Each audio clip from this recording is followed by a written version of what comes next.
All right, friends, this is the Swagtron Swagboard XL 480 Warrior.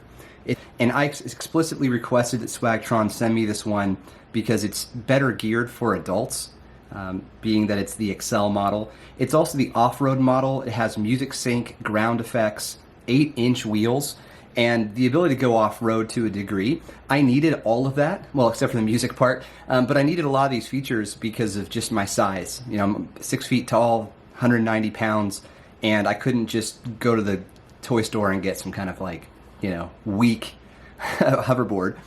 So yeah, big thanks to Swagtron for sending this over. So let's do a little tour, talk about the device, and you know what I've thought about it so far.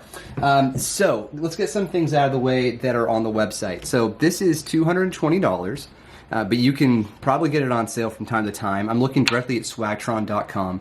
It uses a non-combustible, non-flammable battery called LifePo. And this is the first bullet point in their marketing. It's very important that people know what they're buying. There are a lot of cheap brands out there that were trying to take advantage of the rage and all the attention that was going around when hoverboards first came out. Now the market's maturing. We have good companies like Swagtron. They're using good technology, and it does carry a bigger price tag, but you get a more reliable device.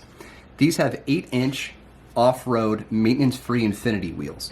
All right, so the infinity wheel part is marketing, but the idea behind this is that you can go off-road and you're not going to have to, you know, worry about punctures. It's possible, but it's not going to be easy to do. There are also 2 motors that drive the 2 wheels. Each one has its own motor, which means you can do things like spin in a circle if you wanted to, where one tire goes back while the other one goes forward, you know, based on your own momentum. You know, you're leaning into the device in a certain way, pressing your feet to make that happen. Driven by 2 separate motors. Each one is 300 watts, so a 600 watt total output. I mentioned these are 8-inch maintenance-free tires.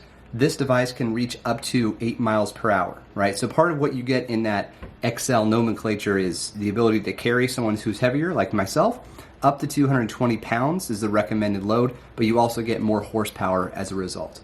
Okay, so that's kind of the marketing stuff I want to get out of the way. Now let's talk about what it's like to use this thing. So down here's a power button. You just hold it down for a few seconds. Oh, mama, there it goes.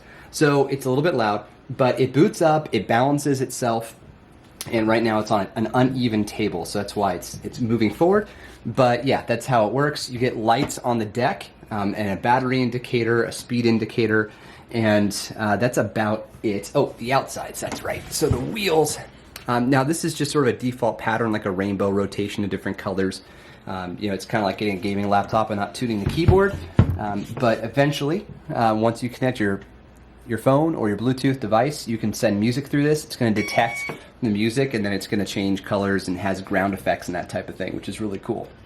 The only other thing to note, this is where you plug in the charger. So it comes with the charger. It's a proprietary port. You plug it in and charge it up. Now, I've not had to charge it too many times, and I've, you know, just kind of been using it occasionally. I'm not very good at this, but from what I've noticed, it's been a pretty solid device to use. It's a lot of fun. It's surprisingly easy to get used to and to learn how to steer. You basically just lean into the direction you want to go. Doing something like a spin, my 2-year-old was doing a spin on it. Under very close supervision. That's not recommended, but my 7-year-old had no problem. My 4-year-old was having fun on it, and even though it has more power than is needed for them. So anyhow, 220 bucks, easy to recommend. Big thanks to Swagtron for sending this over, and yeah, I'll look forward to doing more reviews on these types of devices in the future. Cheers.